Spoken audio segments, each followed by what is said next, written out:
নমস্কার। সাহিত্যের মণিমাণিক্যগুলি অনুষ্ঠানে গল্প বলার কথক ঠাকুর অডিও বুক ইউটিউব চ্যানেলে আজ শোনাব আধুনিক বাংলা সাহিত্যের অন্যতম জনপ্রিয় মধুবর্ষী কথা সাহিত্যিক ভগীরথ মিশ্র বিরচিত সাড়া জাগানো উপন্যাস আড়কাঠি চতুর্থ পর্ব।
সম্প্রতি রাঢ় এলাকায় আকাশের বুক একটুখানি ফেটেছে।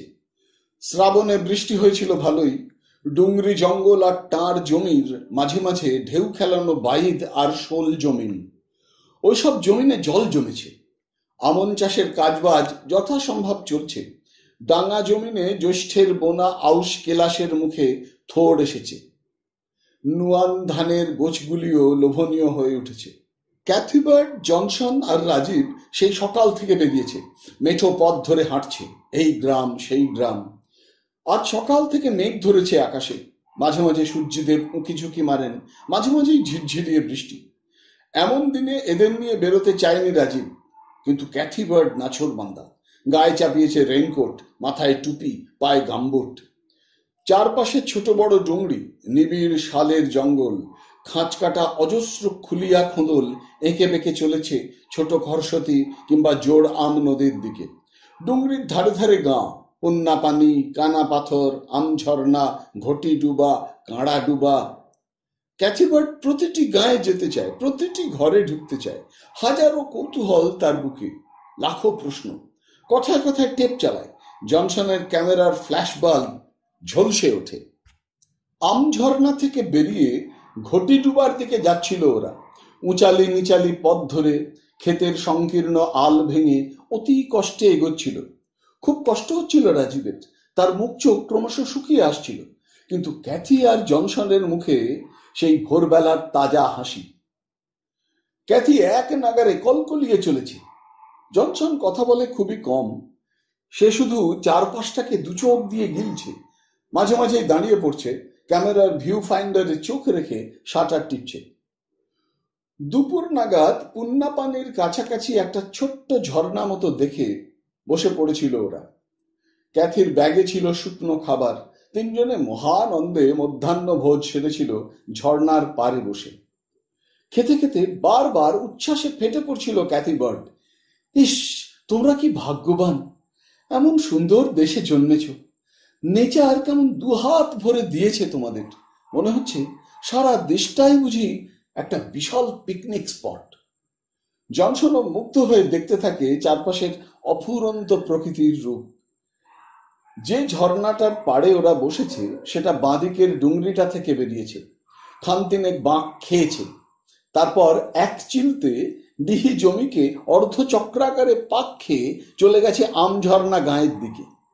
ওই ডিহির ওপর খানকতেক বিশাল কালো পাথরের চাঙর মাটি ফুঁড়ে উঠেছে। ওরা বসেছে ওই পাথরগুলোর ওপর। পায়ের তলায় ঝর্ণা। অসংখ্য পাথরের চাঙর, ছোট বড়, সাদা কালো, কে যেন বিছিয়ে দিয়েছে ঝর্ণার বুকে। ওইসব পাথরের খাঁজে খাঁজে তিত্তিরিয়ে বয়ে যাচ্ছে স্বচ্ছ কাকচক্ষু জলের ধারা। ঝর্ণার ওপারের জমি ক্রমশ উঁচু হয়েছে। খানিক দূরে শুরু হয়েছে পলাশ আর বুনো কুলের ঝোড় দিয়ে ঢাকা উঁচু পাথুরে জমিন। ওটা পেরোলেই ঘন জঙ্গল। জঙ্গলও ধাপে ধাপে উঠেছে, এগিয়েছে ডুংরিগুলোর দিকে। ডুংরিগুলো শুরু হয়েছে আরো পরে, কিন্তু মনে হয় যেন জঙ্গলের মধ্যেই সহসা মাথা তুলে দাঁড়িয়েছে ওরা। অত দূর থেকে তাদের পাথুরে শরীরগুলোকে বোঝা যাচ্ছে না। জলভরা মেঘের মতো কমনীয় রূপ নিয়ে আধা বাস্তব আধা ছবি হয়ে দাঁড়িয়ে রয়েছে ওরা আকাশের গায়ে চূড়ো ঠেকিয়ে। আকাশের গায়ে হালকা মেঘের কালচে ওড়না, ওই ওড়না ফাটিয়ে কোন দিক থেকে যেন এক ফালি রোদ্দুর ছুরির ফলার মতো বিঁধেছে ডুংরিগুলোর ডান দিকে। তার ফলে প্রতিটি ডুংরির ডান দিকখানা সোনালি আলোয় ঝলসে উঠেছে, কিন্তু বাঁ দিকখানা কালচে মেঘের মতো। দূর থেকে সে এক অসামান্য দৃষ্টিনন্দন ছবি। দেখতে দেখতে জনসন বলে, তুমি ঠিকই বলেছ মিস বার্ড, সারা দেশখানায় এক বিশাল পিকনিক স্পট। এই অল্পখানি জায়গাতেও তাকিয়ে দেখো, প্রায় কয়েকশো ছোট্ট ছোট্ট পিকনিক স্পট ছড়িয়ে রয়েছে। আর দেখো দেখো, ডান দিক থেকে সূর্যের তেরচা আলো পড়ে প্রতিটি ডুংরির কেমন একদিকে আলো অন্যদিকে শেড, আর দিগন্তের গায়ে মেঘগুলো যেন অভ্রের পাহাড়। মন দিয়ে খাচ্ছিল রাজীব। বলে, আলো ছায়ার ডুংরিগুলোর এই রূপ দেখে এলাকার মানুষেরা ভক্তিতে আপ্লুত হয়। কেন? ভক্তির কি রয়েছে এখানে? ওরা মনে করে সোনালি আলো আর মেঘের মতো কালো শেড মিলেমিশে প্রতিটি ডুংরি যেন রাধাকৃষ্ণের যুগল মিলনের জীবন্ত দৃশ্য এক একটি। এরা বিশ্বাস করে এইভাবে মেঘাবরণ কৃষ্ণ এবং তপ্ত কাঞ্চন গৌরাঙ্গী বৃন্দাবনেশ্বরী রাধা পাপি তাপি মানুষের সামনে যুগলে হাজির হন। ওরা এই নিয়ে গান বেঁধেছে। তাই নাকি? ক্যাথি খুট করে খুলে দেয় টেপ রেকর্ডার। বলো বলো, শুনি। দুকলি গান গেয়ে শোনায় রাজীব, স্থানীয় মানুষের মুখে মুখে ঘোরা গান। অর্থটাও বুঝিয়ে দেয় প্রাঞ্জল করে। ক্যাথি বার্ড অবাক হয়ে শুনছিল। বলে, সত্যি তোমরা সব কিছুকে কেমন ধর্ম আর দর্শনের সুতোয় বেঁধে দিয়েছ। সেই কারণেই তোমাদের বিশ্বাসগুলো অমন গাঢ়। জনসন বলে ওঠে পাশ থেকে। সঙ্গে সঙ্গে ক্যাথি বার্ড বলে, শুধু গাঢ় নয়, কোনো কোনো ক্ষেত্রে অন্ধ। সেটা হয়তো ঠিক, রাজীব স্বীকার করে। তবে বিশ্বাস যত অন্ধ হয় ততই বোধ করি ভালো। সঙ্গে সঙ্গে সে কথা তারিফ করে ক্যাথি বার্ড এবং জনসন। ক্যাথি বলে, আমি লক্ষ্য করছি কোনো কিছুকে তোমরা শুধু বিশ্বাসই করো না, তার সমর্থনে ভারী সুন্দর সুন্দর কথা বলো। খুব তাৎক্ষণিক আর অকাট্য সব উদাহরণ দিয়ে তোমাদের বিশ্বাসের যৌক্তিকতা সঙ্গে সঙ্গে প্রমাণ করে ছাড়ো। ব্যয়স্তুতি, বুঝতে পারছি, রাজীব মৃদু হেসে বলে, কিন্তু তোমার কথাগুলো কি কমপ্লিমেন্ট নাকি আইরনিক্যাল বুঝতে পারছি না। না না, সত্যি বলছি। ক্যাথি বার্ড কপালে রেখা উপরে তুলে ব্যাখ্যা করে ব্যাপারটা। তোমাদের বিশ্বাসগুলো ঠিক কিংবা ভুল তা জানি না, কিন্তু তার পেছনে যুক্তি আর উদাহরণগুলো মোক্ষম। এই ধরো, দিন কতক আগে সাউথ ইন্ডিয়ায় এক নিষ্ঠাবান ঈশ্বর বিশ্বাসী ব্রাহ্মণকে কথা প্রসঙ্গে শুধিয়েছিলাম, তোমরাও তো ঠাকুর ঠাকুর করো, ঠাকুরকে দেখেছ? মাথা নাড়ল ব্রাহ্মণ। না, দেখিনি। তবে যাকে চোখেই দেখনি তার অস্তিত্ব সম্পর্কে অত নিঃসন্দেহ হও কি করে? শুনে মৃদু হাসল ব্রাহ্মণ। বলল, সবকিছুই কি দেখে বিশ্বাস করি আমরা? দৃষ্টি অগোচর অথচ বিশ্বাসযোগ্য কত কিছুই যে আছে এই দুনিয়ায়। আমি বলি থাকা উচিত নয়, তাই বুঝি? রহস্যময় হাসি হাসে ব্রাহ্মণ। তাহলে মা, তুমি যাকে বাবা বলে ডাকো তিনি যে তোমার বাবা তা জানলে কি করে? তোমাকে সৃষ্টির কাজে তিনি যখন মগ্ন ছিলেন তখন তুমি তাকে দেখেছিলে নাকি? এটা একটা ফ্যালাসি, কিন্তু পয়লা চটকায় কেমন হকচকিয়ে দেয়।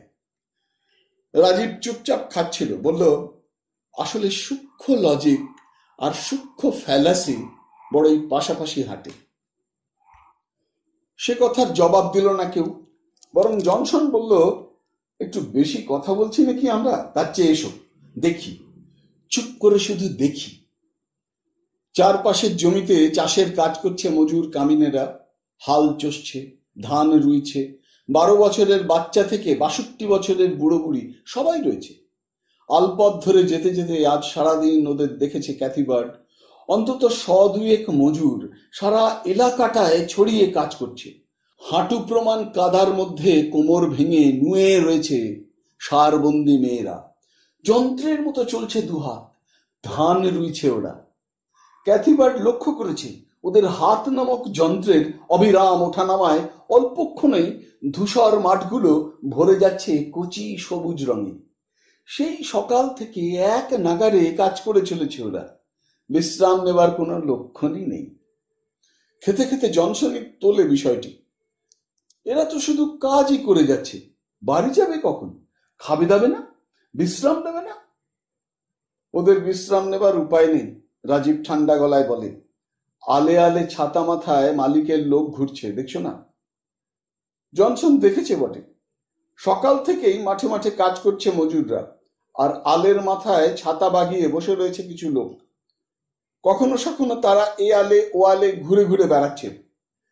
এখন এই দুপুর বেলায় ওই লোকগুলোকে আর বড় একটা দেখা যাচ্ছে না। রাজীব জানায় ওরা সব মধ্যাহ্নভোজ সারতে গেছে। আর এরা? মজুরগুলোর দিকে আঙুল দেখিয়ে বলে ক্যাথিবার্ড, এরা মধ্যাহ্নভোজ সারবে না? রাজীব অল্পক্ষণ চুপ করে থাকে, তারপর বলে, একটা ছোট্ট গল্প শুনবে? এক ঠিকাদার বনের গাছ কাটাচ্ছে মজুর লাগিয়ে। মজুরদের কাজ দেখাশোনা করছে একজন কাজবাবু। হপ্তা শেষে ঠিকাদারের ম্যানেজার এসে মজুরদের মজুরি মিটিয়ে দিয়ে যায়। ঠিকাদার অধিকাংশ সময় কলকাতায় থাকেন, কালে ভদ্রে জেলা সদরে এসে কয়েকদিন থেকে যান।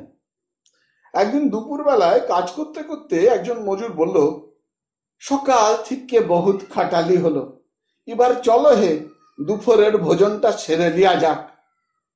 ওর কথা শুনে কাজবাবু তো হেসেই খুন, বললেন, বলছো কি রে শালা, ভোজন সারবি? সারবলাই? মজুরটি আকাশের দিকে মুখ তুলে জবাব দেয়, কত বেলা হলো, খেয়াল আছে সেটা? তা হোক, কাজবাবু হাসতে হাসতে বললেন, তা বলে ভোজন সারতে চাস তুই? মজুরগুলো কাজবাবুর হাসির কারণ বুঝতেই পারে না, তারা ফ্যাল ফ্যাল করে চেয়ে থাকে। শোন, হাসি থামিয়ে কাজুবাবু বললেন, ঠিকাদার বাবু করবেক ভজন, ম্যানেজার বাবু করবেক আহার, আমি খাবো, তোরা গিলবি, যা গিলে আয় জলদি। গল্প শুনতে শুনতে জনসন আর ক্যাথিবার্ড প্রায় হেসে গড়িয়ে পড়ে। জনসন বলে, তা এরা কি গিলতেও যাবে না? রাজীব বলে, গিলবার জন্য এরা বাড়ি যেতে পারে না, ওদের বাড়ি কত কত দূরে, খুলনা ডুংরি জঙ্গল পেরিয়ে। জনসন অবাক হয়ে শুধু, তাহলে এরা খাবেই না? খাবে। ওরা নিজেদের সঙ্গে যত সামান্য খাবার এনেছে, আমানির জল কিংবা মুড়ি কিংবা গোটা কয়েক বাসি রুটি। আলের ধারে বসে একসময় তাই গিলে ফেলবে ওরা। জল খাবে কোথায়? ওই তো মাঠে মাঠে কত জল, জল না থাকলে চাষ হচ্ছে কি করে? ওই যে বলদটা জল খাচ্ছে কোঁ কোঁ করে, ওরই পাশে দাঁড়িয়ে আঁচলা ভরে চালিয়ে দেবে চোঁ চোঁ করে। ক্যাথিবার্ডের মুখের হাসি থেমে গেছে, একটু যেন বিষণ্ণ দেখাচ্ছে ওকে, কিন্তু সে অল্পক্ষণের জন্য। পর মুহূর্তে চোখে মুখে ঝলসে ওঠে আলো, বলে, যা বল, একটা দিক থেকে ওরা কিন্তু লাকি। রাজীব আর জনসন একসঙ্গে তাকায় ক্যাথির দিকে। ক্যাথি বলে, ওরা কেমন রোজ রোজ এমন ভরভরাট নেচারের মধ্যখানে বসে বসে খায়, রোজই যেন পিকনিক করে ওরা।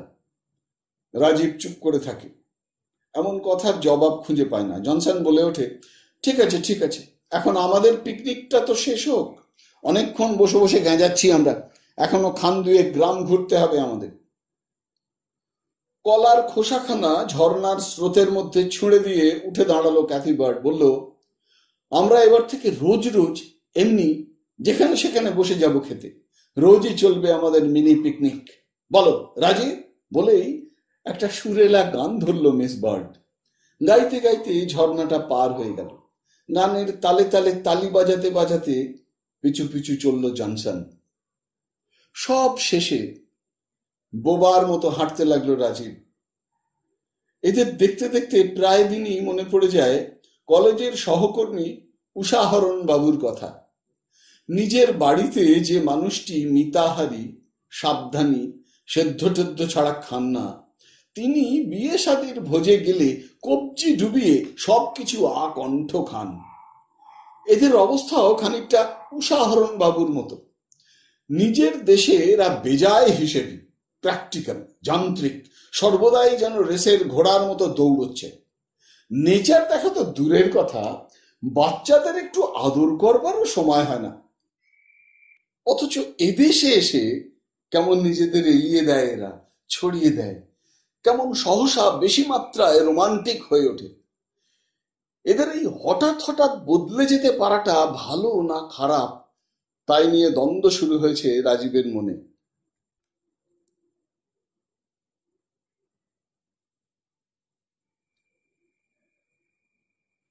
ওই গুহ্য বস্তুটির সন্ধান অনেক দিন অবধি রাজীবকে দেয়নি গজাশিমুলের মানুষ।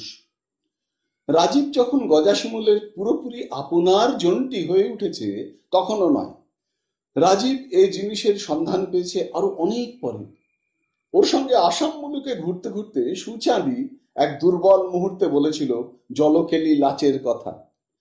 তারপর বহু সাধ্য সাধনার পর একদিন বুড়ো কাস্ত মল্লিক সঙ্গোপনে বলেছিল জলকেলি লাচের উৎপত্তির ইতিহাস। বলেছিল, সে বড় গুপ্ত চিজ হে মাস্টার, সে চিজ পঞ্চজনার সাক্ষাতে দেখাবার লয়, সে লাচ কেবল বাবা কানাইশ্বরের সম্মুখেই দেখানো চলে। কাস্ত মল্লিক এখন আর নেই, খরার মরশুমে মরে গিয়েছে, কিন্তু তার সেদিনের কথাগুলো আজও বাজে রাজীবের কানে। বুঝলে হে মাস্টার, এসব চিজ দেখতে চাওয়াও পাপ, দেখানো মহাপাপ। একটুক্ষণ চুপ থেকে কাস্ত মল্লিক বলে, তবে তোমাকে মুখে বলা চলে, তুমি তো মধ্যের লিজেদের লোক, তাই অতি সঙ্গোপনে বলতেছি তোমাকে, কিন্তু দেখতে চাইবে না, খবরদার। তারপর ধীরে ধীরে এক অলৌকিক কাহিনী ভারী আবেগময় গলায় বর্ণনা করেছিল কাস্ত মল্লিক। তৃতীয় প্রাণী ছিল না সেখানে। জানেন বদলেও মোদের বসু সবর জাতের মূল বসতি ছিল তামাজোর গায়ে। সেই গায়ের চারপাশে পাহাড়, ডুংরি, বন, পাশ দিয়ে বয়ে চলেছে সুবর্ণরেখা নদী। সেই গায়ে মোদের বসু সবর জাতের মধ্যে একবার জন্ম নিয়েছিলেন স্বয়ং ব্রজরাজ কানাই। সে কোন যুগের কথা আজ্ঞা! তো কি উহার ভুবন ভোলানো রূপ, কি উহার জ্যোতি, কি সুমধুর কণ্ঠ, বাঁশিতে কি অমিয়া মাখানো সুর। সবর জাতে অমনটি আর দ্বিতীয়টি দেখে নাই কেউ। তো উহাকে দেখে যুবতী মেয়াদের পরাণ উচাটন, মোহন বাঁশির সুরে হিয়া পাগল পারা। মেয়ারা সব সুবর্ণরেখা নদীতে স্নান করতে যায়। দুপুর গড়িয়ে বিকাল হইয়া যায়, সন্ধ্যা হয়, তখন উহারা ঘরে ফিরে। কি করে অতক্ষণ ওই নির্জল নদীর ধারে? মুরব্বীদের মনে ঘাই মারে সন্দেহ। খোঁজ খোঁজ, সোলক সন্ধান লিয়ে দেখ। হাই বাপ, সুবর্ণরেখা নদীর পাড়ে গিয়ে মুরব্বীদের চোখের পাতনি আর পড়ে না। নদীর এক কোমর জলে উদম মেয়েরা খাড়া রইয়েছে সব।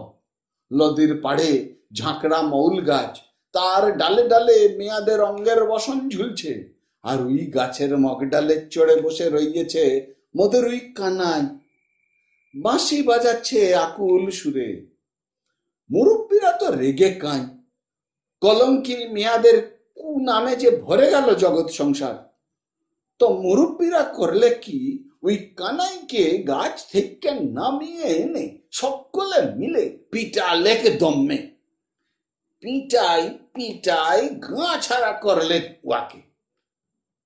হবি তো সেই বছর থেকে তামাজোরে হলে লিদারুন খরা। সুবর্ণরেখা শুকাই গেল কাঠের পাড়া। জোড়ে বিলে শুধু বালি, গাছে পাতা নাই, বনে ফল ফাকর নাই, খেতে ঘাস নাই। হাহা করে মরতে লাগলে তামাজরের মানুষ। হেন কালে মোর ঠাকুরদার ঠাকুরদা স্বপন দেখলে। ব্রজরাজ কানাই স্বপনে বললে, মোকে মেরেছিস তুয়ারা, সেই কারণে এই খরা। তবে উপায় কি ঠাকুর? উপায় আছে, আমার পূজা কর তুয়ারা।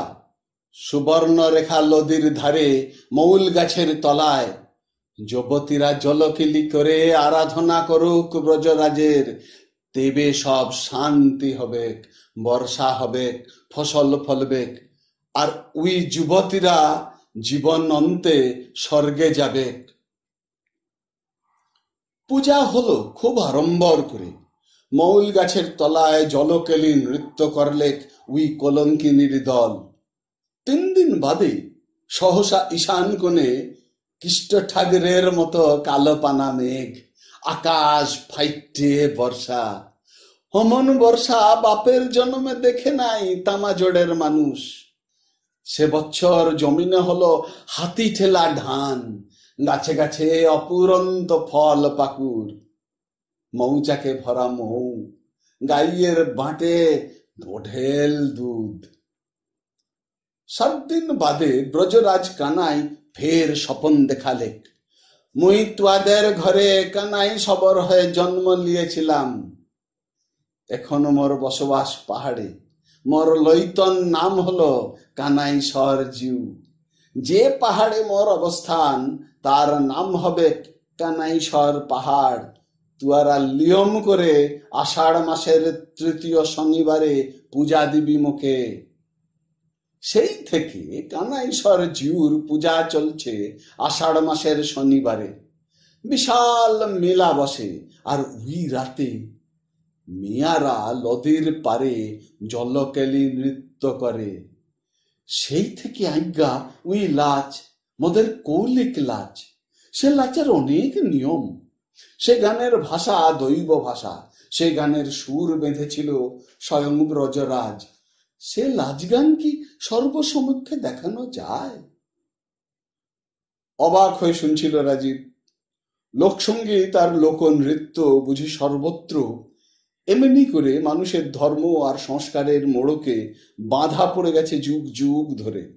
সেই জন্যই বুঝি হাজার ঝড়ঝাপটায়ও মানুষ এগুলোকে পরম সংগোপনে রক্ষা করে চলেছে পরম সম্পদের মতো। ভারী অবাক লাগে রাজীবের। সুদূর বৃন্দাবনের গোপিনীদের বস্ত্রহরণের কাহিনী কি করে অত দূরে এই এলাকার একটি সম্প্রদায়ের সংস্কৃতির মধ্যে এভাবে ঢুকে পড়েছে। বৃন্দাবনের গোপিনী এখানে কলঙ্কিনী শবর কন্যা, কদম্ব বৃক্ষ এখানে মৌল গাছ, কৃষ্ণ এখানে কানাই শবর বা কানাইশ্বর। ভারী অদ্ভুত। সংস্কৃতি কি তাহলে নিরন্তর চলমান এক শরীরই কিংবা বহমান এক নদী? চারপাশে সারবন্দি নুয়ে থাকা মানুষ, মাঝখান দিয়ে আলপথ ধরে চলেছে ওরা 3 জন।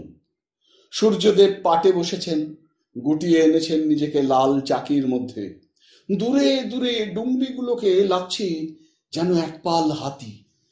চারপাশে দিগন্ত জুড়ে নিবিড় জঙ্গলগুলোকে ভারী রহস্যময় লাগছে। মনে হচ্ছে একপাল ধূসর হাতি যেন জঙ্গলের মধ্যে দিয়ে হাঁটতে হাঁটতে সহসা দাঁড়িয়ে স্থির হয়ে গিয়েছে। জঙ্গল আর ডুংরির ঘেরাটুপের মধ্যে খানিকটা করে চাষের জমিন, উঁচালা নিচালি, ঢেউ খেলানো। আজ সারাদিনই প্রায় ঝিরঝির করে বৃষ্টি ঝরছে। মুনিশ কামিনগুলো ভিজতে ভিজতে কাজ করে চলেছে অবিশ্রাম।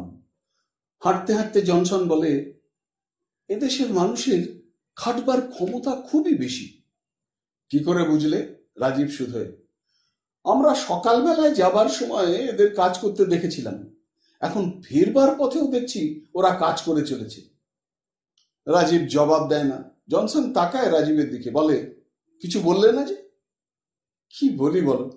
রাজীব মৃদু গলায় জবাব দেয়, আসলে ক্ষমতায় নয়, এদেশের মানুষ পশুর মতো খাটে নেহাতি বাধ্য হয়ে। নইলে ঠান্ডা দেশের চেয়ে গরমের দেশের মানুষের খাটবার ক্ষমতা বেশি হওয়ার কথা নয়। দিনভর খেটে ওরা কত মজুরি পাবে? এটা একটা প্রশ্ন বটে। রাজীব বলে, এদের মজুরি পাওয়ার ব্যাপারটা বেশ মজার। কিরকম তোমায় আগেই জানিয়ে রাখি, এককালে এ অঞ্চলে মজুরি দেওয়ার একটা সুন্দর বন্দোবস্ত ছিল। মজুর কামিনরা দিনভর পশুর মতো খাটতো মালিকের ক্ষেতে খামারে। মালিকের গরু বলদ কাঁড়াগুলোকে খাওয়াতো দাওয়াতো, বিনিময়ে সারাদিন ধরে বলদ কাঁড়াগুলো যে মলত্যাগ করত, ওই গোময়গুলি ছিল মজুরটির খোরাকি। মানে? জনসন অবাক বিস্ময়ে তাকায়। তুমি বলতে চাও মানুষ গোময় খেত? ক্যাথি বার্ড খুট করে টিপে দেয় টেপ রেকর্ডারের সুইচ। রাজীব বলে, না, গোময় খাবে কেন? অমৃতের পুত্ররা কখনো গোময় খায়? আসলে ওই গোময়গুলো ধুলে কিছু অজীর্ণ শস্য দানা মিলত, ওগুলোই ছিল মজুরটির খোরাকি। এখন অবশ্য এই অঞ্চলে সে ব্যবস্থাটা নেই, কিন্তু প্রতিবেশী রাজ্যের কোথাও কোথাও বহাল তবিয়তে এ ব্যবস্থা বেঁচে রয়েছে এখনো। হাঁ করে তাকিয়েছিল জনসন। বলে, ওইগুলো মানুষ খেত কিংবা খায়? খায় মানে? অমৃত জ্ঞানে খায়, এবং বিনামূল্যে নয়। মালিক যথারীতি ওই অজীর্ণ শস্যের দাম কেটে নেয় মজুরি থেকে। যা, তুমি বাড়িয়ে বলছো। ওই বস্তু মানুষে খেতে পারে? পারে না? বেশ, পরীক্ষা হয়ে যাক। তোমাকে দিনের পর দিন না খেতে দিয়ে হাড় ভাঙা খাটনি খাটিয়ে তারপর সন্ধে নাগাদ ধরে দিয়ে এই বস্তু, দেখি তুমি খাও কিনা। যাকে যাকে, এতক্ষণে মুখ খোলে ক্যাথি বার্ড। এ তো গেল খোরাকি। ওরা মজুরি পেত না? মজুরি? সে তো আগাম নিয়ে বসে আছে। কবে? তার কি কোনো ঠিক আছে? 20 দিন আগেও হতে পারে, 50 কিংবা 100 বছর আগে হলেও অবাক হবার কিছু নেই। ও নিজে কিংবা ওর বাপ অথবা ঠাকুরদা কেউ না কেউ মজুরি বাবদ আগাম দাদন নিয়ে বসে রয়েছে। ব্যাপারগুলো কেমন রূপকথার মতো লাগছিল জনসনের কানে। দেখে মিটিমিটি হাসতে থাকে রাজীব। বিতাং করে বোঝাতে থাকে রাঢ় এলাকার দাদন প্রথার কাহিনী। গেরস্থ অর্থাৎ মাইন্দারের নিয়োগকর্তাকে বাঁকুড়ায় বলে গলা। শুধু নিয়োগকর্তা বললে কিঞ্চিত কম বলা হয়। গলারা পারতপক্ষে মুনিশ মাইন্দারদের জন্ম জন্মান্তরের ভাগ্য বিধাতা। গলাদের কাছে মজুর দু ধরনের, ভাতুয়া মজুর এবং দিন মজুর। দু জাতের মজুরের ক্ষেত্রে দাদনের ব্যবস্থাও পৃথক। ভাতুয়া মজুর হলো তারাই যারা গলার বাড়িতে 12 মাস 30 দিন অষ্টপ্রহর থাকে। শুধু সেই নয়, গলাদের ঘরে একে একে তার ছেলে নাতি পুতি প্রজন্মের পর প্রজন্ম বাঁধা পড়ে যায়। একজন একটিবার দাদন নিয়ে ভাতুয়া মজুর হয়ে ঢুকলে সে ঋণ তার পরবর্তী 10 প্রজন্মও শোধ দিতে পারে না। এ দেশে এখনো একটি শিশু ভাতুয়া মজুরের ঘরে জন্ম নিয়েই আবিষ্কার করে সে তার জন্মের অন্তত 5 বছর আগে থেকে গলার খাতায় বাঁধা পড়ে গেছে। সে এক জটিল অঙ্ক। ছেলেটির যখন 18 বছর বয়স, তখন তার বাপ মারা গেল গলার দুয়ারে খাটতে খাটতে। তার রেখে যাওয়া ঋণের হিসেব কষতে বসলো মালিক। দেখা গেল মৃত্যুর পর তার 23 বছর খাটনি বাকি রয়ে গেছে।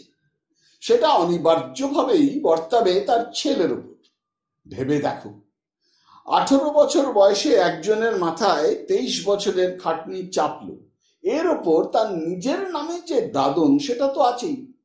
সুদে মূলে বেড়ে সেটা যে আরো কত বছর হয়েছে তা একমাত্র গলাই জানে। আর জানেন ঈশ্বর।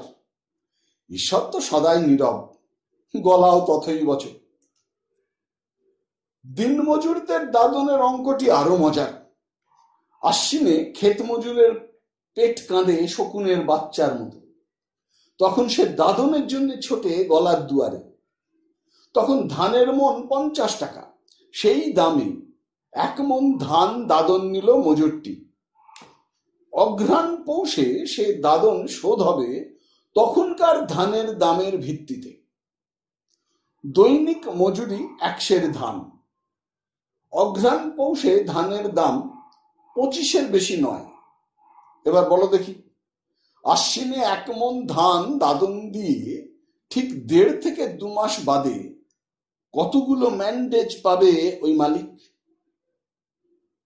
জনসনের প্রায় ভিড়মি খাবার জোগাড়, কিন্তু ক্যাথি বার্ড একবার ধাঁধাটা শুনেছিল রাজীবের কাছে। সে চটপট জবাব দেয়, 80 ম্যান্ডেজ। 1 মণ ধানের বদলে 80 ম্যান্ডেজ!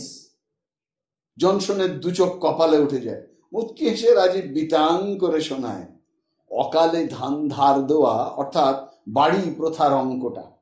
শুনতে শুনতে দর্শনের ছাত্র জনসন যেন দার্শনিক হয়ে ওঠে, বিড়বিড় করে বলতে থাকে, ধন্য ধন্য তোমাদের দেশ, ধন্য তোমাদের সিস্টেম।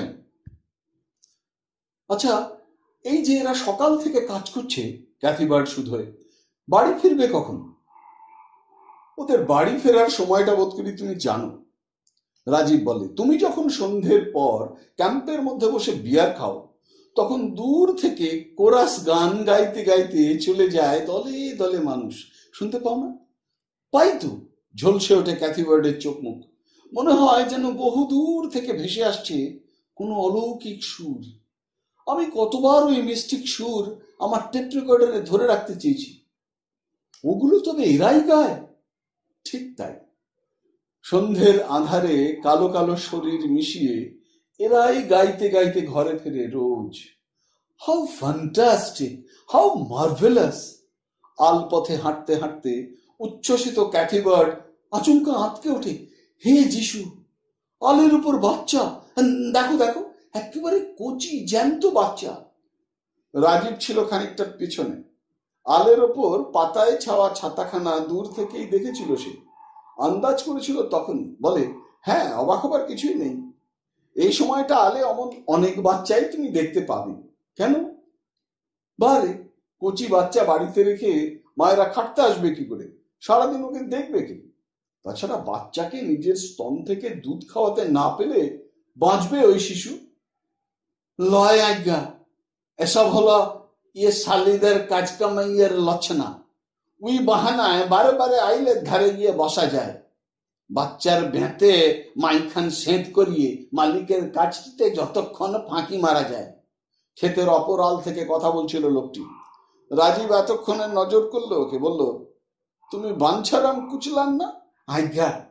কেমন আছো বাঞ্ছারাম? ওই একরকম আছি আজ্ঞা, দিনকাল খুব খারাপ। ক্যাথি বার্ড ঠায় দাঁড়িয়ে রয়েছে। সামনে সরু আলের উপর ছেঁড়া চটে ওর পথরোধ করে ঘুমিয়ে রয়েছে মাস কয়েকের বাচ্চাটি। হাত পা নেড়ে গায়ের ন্যাকড়া ফেলে দিয়েছে মাটিতে। মাথার ওপর পাতায় ছাওয়া ছাতাটি রয়েছে বটে, তাও চারপাশ থেকে বৃষ্টির ছাঁটে লেগে 12 আনাই ভিজে গিয়েছে। ক্যাথি বার্ড লক্ষ্য করে বাচ্চাটি ঘুমন্ত অবস্থায় তিত্তির করে কাঁপছে। তার গায়ের কচি রোমগুলো খাড়া হয়ে উঠেছে শীতে। এতক্ষণে যেন বিষণ্ণ দেখালো ক্যাথি বার্ডকে। বড় অসহায়, বিপন্ন। বাচ্চাটিকে টপকে সে যেতেও পারছে না, আবার অমন দৃশ্যখানি বেশিক্ষণ সইতেও পারছে না তার স্নায়ু। হঠাৎ ব্যাপারটার নজরে পড়ে বাঞ্ছারামের। 2 হাতে ছাতা বাগিয়ে আলপথে ছুটতে ছুটতে ক্যাথি বার্ডের পাশটিতে এসে দাঁড়ায়। বাঘের ঝাপট নেয় বাচ্চার মায়ের দিকে তাকিয়ে। এই শালি সুন্দরী, বেচে বেচে মাইন্সের চলাফেরা করবার আইলে ছাকে শুই আইছিস? সরা সরা জলদি। নুয়ে থাকা সুন্দরী প্রথমে সোজা হয়ে দাঁড়ায়, টাটিয়ে ওঠা কোমরে ষাঁড় ফেরায়। তারপর হাঁটু প্রমাণ কাদা চটকাতে চটকাতে আসে আলের পাশটিতে। চট সমেত তুলে নেয় বাচ্চাকে। ক্যাথি বার্ড পা বাড়ায়। বাঞ্ছারাম শুধু হয়ে, এই বৃষ্টি বাদলার দিনে কোথাকে বাইরাইছেন মাস্টার বাবু? গেছিলাম এই এদের গাঁ দেখাতে। তাই বলে এই বাদলার দিনে? ওরা বাদলার দিনে যেতে চাইলেন যে। ওয়াটারপ্রুফ কোটে ওদের সর্বাঙ্গ মোড়া, মাথায়ও ওয়াটারপ্রুফ টুপি, পায়ে গামবুট। খুঁটিয়ে খুঁটিয়ে ওদের পোশাক আশাক দেখছিল বাঞ্ছারাম। বলল, ঈদের একদিন নিয়ে যাবেন বাবুর মহালে, আমি বইলে রাখবো বাবুকে। যাব একদিন বলেই দ্রুত পায়ে হাঁটা দেয় রাজীব। 2 পা এগিয়ে ক্যাথি বার্ড বলে, এইভাবে ভিজে আলের উপর শুইয়ে রেখেছে বাচ্চাকে, সারাদিন ভিজছে, নিউমোনিয়া ধরবে যে। ধরতে পারে, রাজীব নিষ্পৃহ গলায় বলে। তার চেয়েও রেডিলি যারা ধরতে পারে তারা পাশাপাশি খালে খোঁদলে লুকিয়ে রয়েছে। ক্যাথি বার্ড ও জনসন জিজ্ঞাসু চোখে তাকায়। আমি সাপের কথা বলছি। মাই গড! দোকানে হাত চাপা দেয় মিস বার্ড। সাপে যদি কামড়ায়? কামড়াতেই পারে, সাপেরা তো আর মানুষের বাচ্চাদের চুমু খেতে শেখেনি। ক্যাথি বার্ড জবাব দেয় না, হাত দিয়ে ক্রস আঁকে শুধু। হাঁটতে হাঁটতে জনসন শুধোয়, আচ্ছা প্রফেসর, এরা যে সারা দিন ধরে না খেয়ে রোদে পুড়ে বৃষ্টিতে ভিজে কাজ করে চলে মালিকের খেতে, এদের রোগ অসুখ হয় না? সেটা কি করে বোঝা যাবে বলো? তেতো গলায় জবাব দেয় রাজীব। রোগ হয়েছে কিনা সেটা বলতে পারে ডাক্তার। ডাক্তারেরা চোখেই দেখেন। অত বাঁকা বাঁকা জবাব দিচ্ছ কেন বলো তো? সহসা খেপে যায় ক্যাথি বার্ড।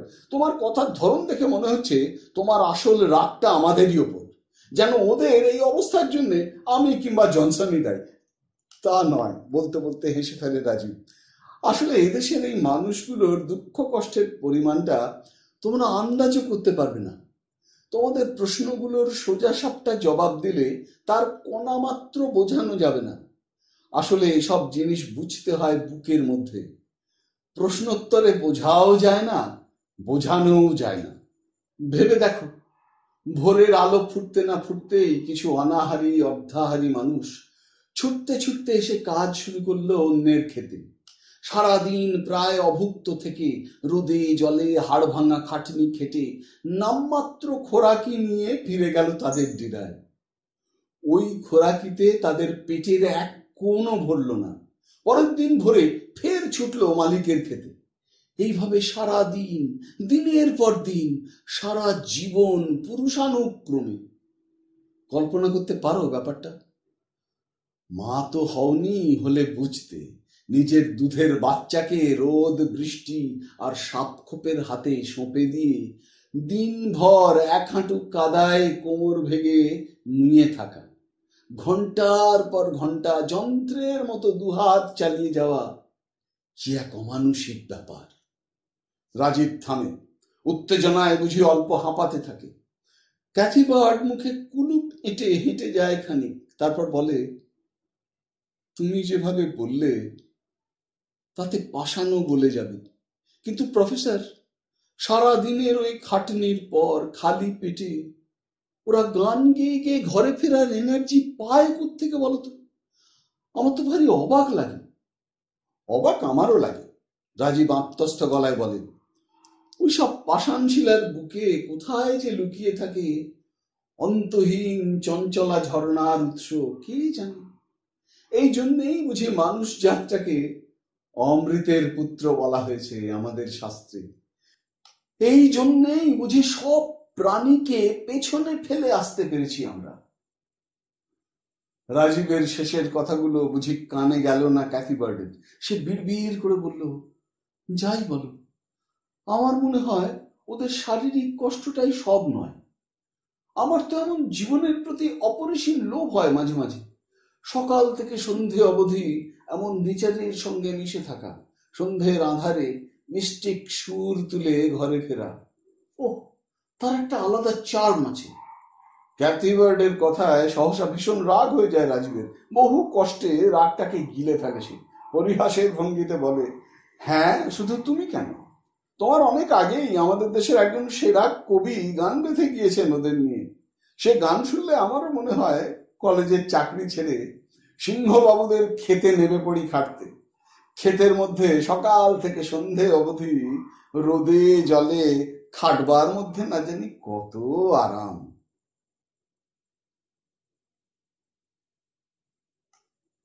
কোজাগরী লক্ষ্মী পুজোর রাত। হাতিলাদা ডুংরির মাথায় মায়াময়ী গোল চাঁদ ছড়িয়ে দিয়েছে নরম জ্যোৎস্না চারপাশের ডুংরি জঙ্গলে। দূর থেকে ভেসে আসে ঝর্ণার অবিরাম কুলুকুলু আওয়াজ। আর দূরে আদিবাসী গ্রাম থেকে ভেসে আসে দ্রিমি দ্রিমি মাদলের বোল, মেয়েলি কণ্ঠে টানা টানা আদিম সুর। ওরা বসেছে ভালুকমুড়া ডুংরির চূড়োয় ফিতের চেয়ারে, বসে বসে বিয়ারের গ্লাসে চুমুক দিচ্ছে নিঃশব্দে। ডুংরির মাথা থেকে ছোট খরসতিয়ার খাতটুকু দেখা যায়। ডুংরির ধারে ধারে জঙ্গলের ভেতর দিয়ে এঁকে বেঁকে চলেছে। এখন এই জ্যোৎস্না ধোয়া রাতে অতখানি উঁচু থেকে ছোট খরসতিয়া যেন একটি বিশাল আঁকা বাঁকা কালো সর্পিনী। জ্যোৎস্না তার শরীরে পড়েছে, চকচক করছে শরীর। ক্যাথি বার্ডরা ফিরে যাবে আগামীকাল, সেই উপলক্ষে আজ সন্ধ্যায় ক্যাম্প ফায়ার। সকালে জঙ্গলের মধ্যে কয়েকটা তিতির মেরেছিল জনসন, রোস্ট বানিয়ে নিয়েছে। ওই দিয়ে আজ 3 জনের নৈশভোজ। কেমন উন্মনা লাগছিল ক্যাথিকে, মাঝে মাঝে অন্যমনস্ক হয়ে যাচ্ছে। নিষ্পলক তাকিয়ে থাকছে হাতিলাদা ডুংরির মাথায় গোল চাঁদখানার দিকে। আজ কথা বলছে কম। একসময় মুখ খোলে ক্যাথি বার্ড। আজ পূর্ণিমা না? মাথা দুলিয়ে সায় দেয় রাজীব। আজকের সন্ধে সারা এলাকা জুড়ে লক্ষ্মী পুজো হচ্ছে, ঘরে ঘরে। লক্ষ্মী কে আছেন? বাস থেকে বলে ওঠেন জনসন। গডেস অফ ফরচুন, সম্পদের দেবী। আজ রাত্রিরে লক্ষ্মীর পুজো করলে গেরস্থের ঘর ধন সম্পদে ভরে যাবে। এমনি এমনি ভরে যাবে, অটোমেটিক্যালি। ঢুলু ঢুলু চোখে শুধু হয়ে জনসন। কাল সকালে এই এলাকা ছেড়ে চলে যেতে হবে, সেই আনন্দে কিংবা দুঃখে সে আজ বিকেল থেকে পান করতে শুরু করেছে। এখন কিঞ্চিত বেসামাল অবস্থা তার। সেই রকম তো বিশ্বাস। রাজীব মৃদু হেসে বলে, আজ ঘরে ঘরে জেগে থাকবে সম্পদকামী মানুষের দল। গভীর রাতে স্বয়ং লক্ষ্মী তার ধনের পসরা নিয়ে ঘুরবেন গেরস্থের দূরে দূরে। ডাক দেবেন গেরস্থকে, কো জাগরে। জেগে থাকা গেরস্থেরা জবাব দেবে, হাম জাগে রে। অমনি তার দুয়ারে নামিয়ে দেবেন ধন সম্পদের পসরা। যারা ঘুমোবে তারা পস্তাবে। ঘুমোবে কেন? সবাই জেগে থাকলেই তো পারে। তাহলে আর একজনও গরিব থাকে না তোমাদের দেশে। বলতে বলতে হেসে ওঠে জনসন। সত্যি কত বিচিত্র ধরনের বিশ্বাস বুকে নিয়ে বেঁচে রয়েছে তোমরা। ক্যাথি চোখের ভাষায় নিরস্ত করে জনসনকে। ভাবটা যেন ধর্ম নিয়ে কোনো চটুল মন্তব্য করো না। ইন্ডিয়ানরা ধর্ম নিয়ে ঠাট্টা তামাশায় খুব আহত হয়। কথার মোড় ও সম্পূর্ণ অন্যদিকে ঘুরিয়ে দেয় ক্যাথি বার্ড। বলে, প্রফেসর, তুমি কখনো প্রেমে পড়েছ? হঠাৎ এমন প্রসঙ্গহীন কথায় রাজীব বিস্মিত হয়। সেটা বুঝতে পেরে ক্যাথি বলে, এমন উচ্ছেলে পড়া জ্যোৎস্নার মধ্যে জঙ্গল বেষ্টিত ডুংরির চূড়োয় বসে কথাটা হঠাৎই মনে হলো আমার। আশা করি তুমি এটাকে অনধিকার চর্চা বলে ভাববে না। আরে না না, অত সংকোচ করছো কেন? বলেই সহসা চুপ করে যায় রাজীব। সুতোপার মুখখানি বহুদিন বাদে বুকের মধ্যে ভেসে ওঠে। একটা অপরাধ বোধে পুড়ে যেতে থাকে বুক। অনেকদিন চিঠি লেখা হয়নি সুতোপাকে। বাইরের জগৎ থেকে নিজের মধ্যে ডুব মারে রাজীব। সুতোপার সঙ্গে একান্তে কিছু অসংলগ্ন কথা চলে তার। ক্যাথি বোধ করে লক্ষ্য করে রাজীবের এই ভাবান্তর। বলে, প্রফেসর, কি হলো? শরীর টরীর খারাপ নয় তো? শরীর ঠিকই আছে, ধীর গলায় জবাব দেয় রাজীব। আসলে খুব ক্লান্ত বোধ করছি, একটু বিশ্রাম পেলে ভালো হতো। ভাবছি কিছুদিন এসব ছেড়ে ছুড়ে নির্ভেজাল বিশ্রাম নেব। কি বলছো প্রফেসর? ক্যাথি বিস্ফারিত চোখে তাকিয়ে থাকে। এখন বিশ্রাম নেবে কেমন করে? সামনেই তোমার রাজ্য মেলা। তাছাড়া মল্লভূম ফোক রিসার্চ সেন্টারের বার্ষিক সম্মেলন রয়েছে। খুব জমজমাট করে করতে হবে সেটা। একটা ফোক ফেয়ার করবার ইচ্ছে রয়েছে আমার।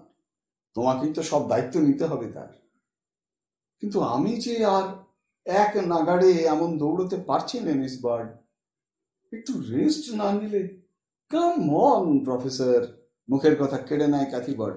তুমিই তো বলেছিলে, তোমাদের শাস্ত্রে বলেছে চড়ই বেতি, চলো চলো, কেবল ইনসেসেন্ট নন এন্ডিং অ্যাডভান্সমেন্ট, বলেনি? রেস্ট নেবার জন্য একটুখানি থামলেই তোমার আগে সময় যাবে এগিয়ে, তুমি পড়ে যাবে সময়ের পেছনে। এমন গম্ভীর মুখে কথাগুলো বলছিল ক্যাথি, রাজীব না হেসে পারে না। বলে, এ হলো আমার অস্ত্রেই আমাকে বধ করা। গুরুমারা বিদ্যেটি রপ্ত করেছ ভালোই। গুরুমারা বিদ্যে? ক্যাথি বার্ড গলা চড়িয়ে বলে, আচ্ছা, একটা বছর তুমি রাজ্য কিংবা জাতীয় মেলা থেকে অফ হয়ে যাও, দেখো পরের বছর নিজের জায়গাটি ঠিক ঠিক খুঁজে পাও কিনা। চুপ করে শুনতে থাকে রাজীব, ভাবতে থাকে। সবাই প্রাণপণে দৌড়চ্ছে প্রফেসর, তোমার ক্লান্তির জন্য কেউ তার চলার গতি কমাবে না। কিন্তু আমি তো এই ইঁদুর দৌড়ে সামিল হতে চাইনি। রাজীবের গলা থেকে ঝরে পড়ে তীব্র আক্ষেপ। আমি তো একটা বুনো ফুলকে হাজির করতে চেয়েছিলাম সভ্য সমাজে, একটা অসহায় সম্প্রদায়ের হাতে পায়ের শেকল একটুখানি ঢিলে করে দিতে চেয়েছিলাম, তার বেশি কিছু নয়। ঠিকই, কিন্তু ভেবে দেখো, গুটি পোকা কেবলমাত্র মনের পুলকে একটুখানি তন্তু বয়নের খেলায় নামে, কিন্তু একসময় সেও বন্দী হয়ে যায় স্বরচিত স্বর্ণতন্তুর ঘেরাটোপে, দম আটকে মরে যায়। অনেকক্ষণ ধরে চুপচাপ বসেছিল জনসন। এমন গুরুগম্ভীর আলোচনায় সচরাচর সে রাগ কাড়ে না, তার উপর আজ সে সামান্য বেসামাল। সহসা বলে ওঠে, গুটি পোকা কি আছে? সিল্কওয়ার্ম, সংক্ষেপে ব্যাপারটা বুঝিয়ে দেয় ক্যাথি বার্ড। আই নো, বেশ মাতব্বরি গলায় বলে জনসন। ওরা যে সুতো বনে তা দিয়ে সিল্ক শাড়ি তৈরি হয়। Silk saris are wonderful thing in the world. I have purchased 2 pieces of silk sarees from Vishnupur. What they call it? Baluchari. তুমি সিল্ক শাড়ি নিয়ে কি করবে? ক্যাথির চোখে বিস্ময়। For my darling, বোকা বোকা হাসে Johnson. She is very fond of Indian sarees. রাত গাঢ় হয়ে আসে, সনসন হাওয়া বয়। হাতিলাদা ডুংরির মাথায় চাঁদটা অনেকখানি উঠে যায়। চারপাশের জঙ্গল জুড়ে ছড়িয়ে পড়ে দুধেল জ্যোৎস্না। বাতাসে ভেসে আসে বুনো ফুলের গন্ধ। রাজীব উঠে দাঁড়ায়। চলি, রাত হলো, তোমাদেরও কাল সকালে রওনা হতে হবে। ক্যাথি এবং জনসনও উঠে দাঁড়ায়। ক্যাথি বলে, তাহলে ওই কথাই রইল, ফোক সার্ভের কাজটা যাতে পুরোদমে শুরু করা যায় সেটা দেখো, অন্য ব্যাপারগুলো মাথায় রেখো। আর জলকেলি নাচের ব্যাপারটা ফাইনাল হলে আমি যেন সে খবরটা সবার আগে পাই। শাঁখের মতো হাতখানি রাজীবের দিকে এগিয়ে দেয় Kathy Bird. Best of luck. Thank you. Rajiv দুধ সাঁধা জ্যোৎস্নার মধ্যে ক্যাথির হাতখানা আলতো ছোঁয়ে, তারপর ডুংরির চূড়ো থেকে ধাপে ধাপে নেমে আসে সমতলে। কোত্থেকে যেন ফুলের গন্ধ তীব্র হয়ে ধেয়ে আসে, বুনো ফুলের গন্ধ।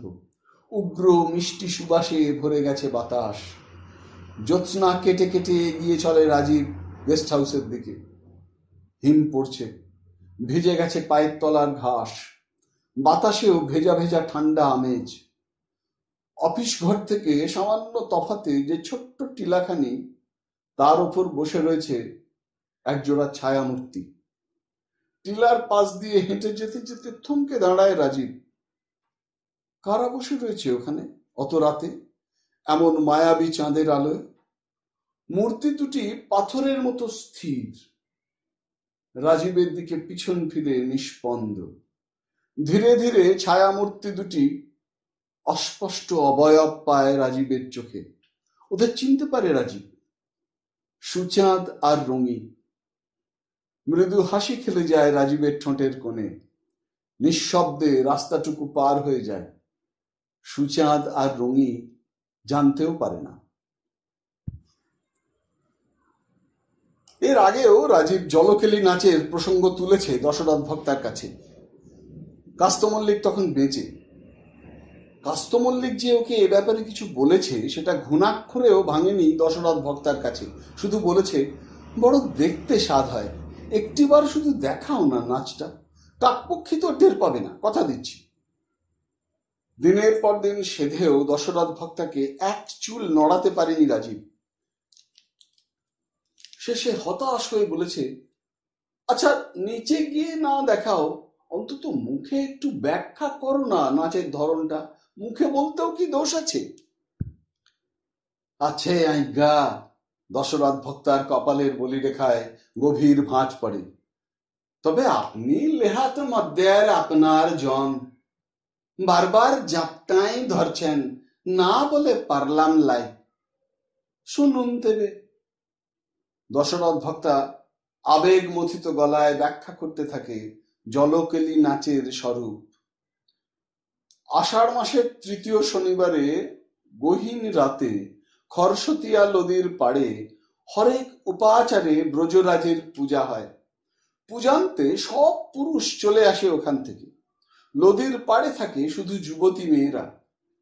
উহারা তখন লাচতে শুরু করে ব্রজরাজের সম্মুখে। লাচতে লাচতে শরীরের এক একটি বস্ত্র ত্যাগ করতে থাকে। একসময় পুরোপুরি উদম হয়ে যায়। ওই অবস্থায় উহারা হরেক মুদ্রায় লাচে এবং গান গায়। রাতভর চলে সে লাচ গান। কেবল মেয়েরা ছাড়া আর কাকপক্ষীতেও দেখতে পায় না সে লাচ, শুনতে পায় না সে গান। আর শুধু দেখেন, শোনেন ব্রজরাজ কানাইশ্বর। সবর কন্যার লাচে তুষ্ট হন তিনি। আকাশে মেঘ জমে, সুশীতল হাওয়া বয়, সুবৃষ্টি ঝরে ঝরে পড়ে বসমন্তার বুকে। শুনতে শুনতে রাজীবের সারা শরীর এক অচেনা উত্তেজনায় কাঁপতে থাকে থরথর করে। ওহো, নিজের হাতে অক্লান্ত মেহনত করে দিনের পর দিন সে খুঁড়ে চলেছে কালো মানিকের খনিটি, স্তরের পর স্তর, দিনের পর দিন। ওই তো দেখা যায় রাজা মহারাজার স্বপ্নের হিরেটি। ওই তো জমাট অন্ধকারের বুকে শত চক্ষু জেলে তাকিয়ে রয়েছে রাজীবের দিকে। ওই তো রাজীব ভেবে পায় না, অর্ধ উলঙ্গ এই উপজাতির মধ্যে কেমন করে লুকিয়ে রয়েছে এক অচেনা সংস্কৃতির ধারা, কেউ কোনোদিনও যার সামান্যতম হদিশ পায়নি। রাজীব মনে মনে প্রতিজ্ঞা করে, এ জিনিস লোকচক্ষুর সামনে তুলে আনতেই হবে, জগতের সামনে ঘটাতে হবে এর প্রজ্জ্বল প্রকাশ, নইলে রাজীবের জীবনটাই বৃথা, বৃথাই লোক সংস্কৃতির জন্য তার শর্তহীন প্রাণ নিবেদন। সেদিন প্রায় মাঝ রাত অবধি বসে বসে দশরথ ভক্তাকে বোঝাতে লাগলো রাজীব। অনেক উদাহরণ দিল। পুরস্কার বিহনে গজাশিমুলের মানুষের অন্ধকারাচ্ছন্ন ভবিষ্যতের নিখুঁত ছবি আঁকল।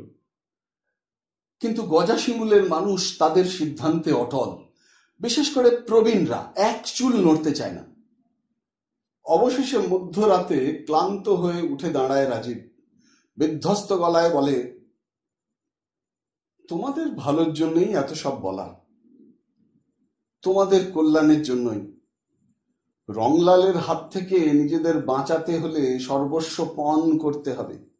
তোমরা রাজিও ছিলে এতদিন, কিন্তু আজ যখন গজাশিমুলের নাম ছড়িয়ে পড়েছে সারা দুনিয়ায়, যখন গজাশিমুল সংস্কৃতি সংঘের পালাগান বুক করতে লাইন পড়ে যায়, যখন আর্থিক সচ্ছলতার মুখ সবে মাত্র দেখতে শুরু করেছে গজাশিমুলের মানুষ, যখন রংলালের খাতায় এক একটি করে পাতা খুঁজতে শুরু করেছে, তখনই সব পণ্ড করে দিতে চাও, ফিরে যেতে চাও পুরোপুরি আগের অবস্থানে। আমার আক্ষেপটা এখানে। অল্প হাঁপাতে থাকে রাজীব, ধীরে ধীরে দম নিতে থাকে। তারপর মৃদু গলায় বলে, এরপর সংঘের পালা গানের জন্য বায়না কম হবে, আয় উপায় কমে যাবে। সুযোগ বুঝে ফের খাতাটি নিয়ে গায়ে ঢুকবে রংলাল। খাতার সঙ্গে একে একে বেঁধে ফেলবে সবাইকে, হাতে বাঁধবে, পায়ে বাঁধবে, সর্বাঙ্গে দেবে শেকল। হ্যাঁ হ্যাঁ, মেডেল না পেলে ধীরে ধীরে এ সমস্তই ঘটবে। প্রবল উত্তেজনায় কাঁপতে থাকে রাজীব, কথা বলতে পারে না আর সে। কিন্তু উইটটা যে মধ্যের শেষ সম্পদ আজ্ঞা। দশরথ ভক্তার গলা শান্ত অথচ সুদৃঢ়। সেটা আমি জানি। মুখের কথা কেড়ে নেয় রাজীব। কিন্তু জানো না, সংসারের চরম বিপদে এও স্ত্রী রমণীরা তাদের হাতের নোয়া বিক্রি করেও সংকট নদী পার হয়। জানো না সে কথা? আচ্ছা চলি। রাজীব উঠে দাঁড়ায়, পায়ে পায়ে হাঁটতে থাকে গেস্ট হাউসের দিকে। বিড় বিড় করে বলতে থাকে, তোমাদের ভাগ্য, তোমাদেরই গড়বার কথা। যদি গড়ে নিতে না পারো, ভবিষ্যতে পস্তাবে তোমরাই, আমার কি। পেছনে পেছনে সুচাঁদ এলো অনেকখানি। দাওয়া থেকে মাঠে নামলো দুজনে। নবমীর চাঁদ উঠেছে হাতিলাদি ডুংরির ওপরে, একটু যেন ম্লান। চারপাশের পিয়ার শাল আর কুসুম গাছের পাতা দুলছে। কেমন ছবির মতো লাগে সব, কেমন অপার্থিব।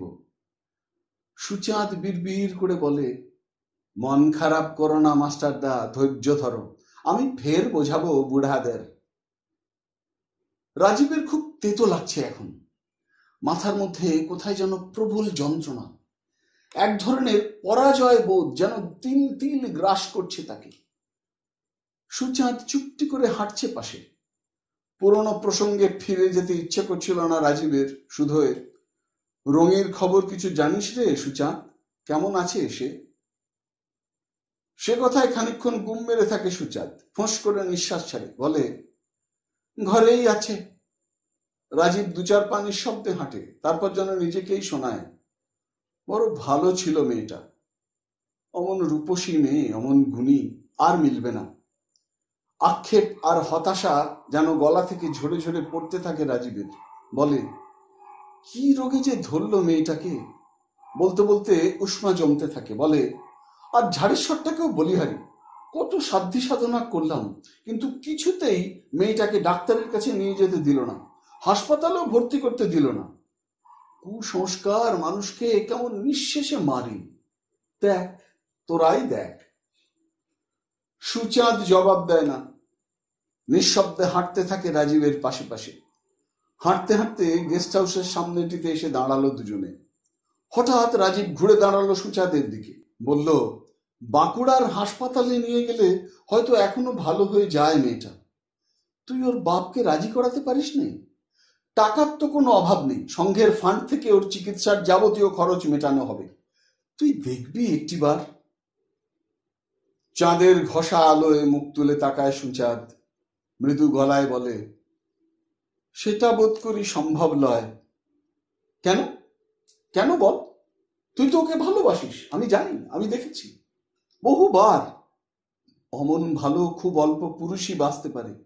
তবে বল, কেন সম্ভব নয়? বল।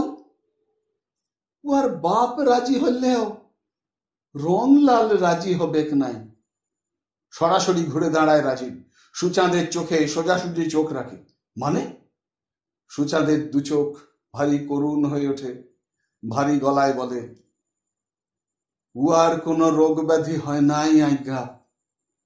ভীষণ চমকে ওঠে রাজীব, চোখের চশমাখানা ধাঁ করে খুলে ফেলে চোখ থেকে। আবছা আলোয় সুচাঁদ ভক্তাকে যেন মূর্তিমান রহস্য বলে মনে হয়।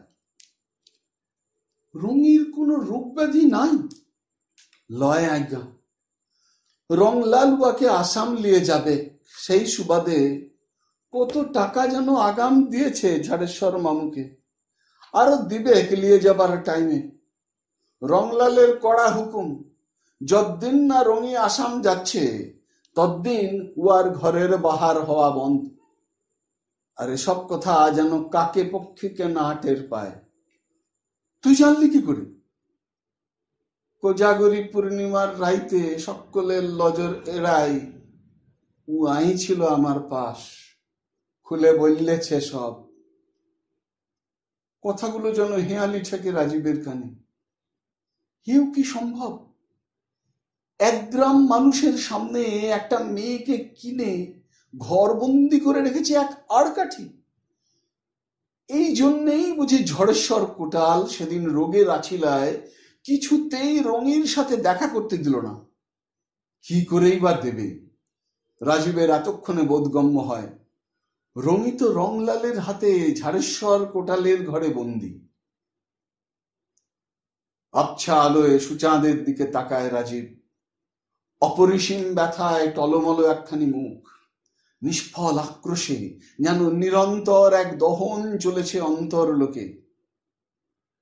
রাজীব এই মুহূর্তে কোনো সান্ত্বনা দিতে পারে না সুচাঁদকে। পরম মমতায় ওর কাঁধে হাত রাখে, মৃদু গলায় বলে, তুই ভাবিস নে সুচাঁদ, আমি ব্যাপারটা দেখছি, একটা কোনো উপায় হবেই। হিম ঝরছে আকাশ থেকে, কুয়াশায় ভরে যাচ্ছে চারপাশ, ধীরে ধীরে গ্রাস করে নিচ্ছে ডুংরিগুলোর শরীর। সুচাঁদকে বিদায় দিয়ে একসময় গেস্ট হাউসের পথ ধরে রাজীব, তখন তার বুকের মধ্যে এক অস্থির বাজনা বেজে চলেছে।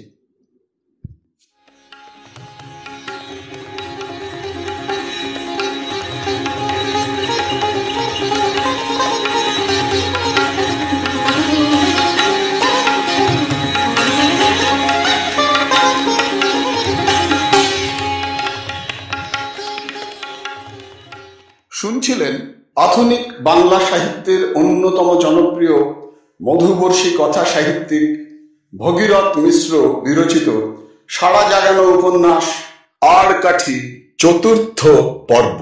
যদি এই অনুষ্ঠানটি আপনার ভালো লেগে থাকে তবে অবশ্যই একটি লাইক দিয়ে আমায় উৎসাহিত করবেন। যারা এখনো আমার এই চ্যানেলটিকে সাবস্ক্রাইব করেননি তারা অনুগ্রহ করে সাবস্ক্রাইব বোতামটি টিপে আমার এই চ্যানেলটিকে সাবস্ক্রাইব করে নেবেন এবং ভিডিওর কমেন্ট বক্সে আপনার মূল্যবান মতামত জানিয়ে চ্যানেলটিকে আরও এগিয়ে নিয়ে যেতে আমায় সাহায্য করবেন। ভালো থাকুন, পাশে থাকুন, সুস্থ থাকুন আর শুনতে থাকুন সাহিত্যের মণিমাণিক্যগুলি অনুষ্ঠানটি। নমস্কার।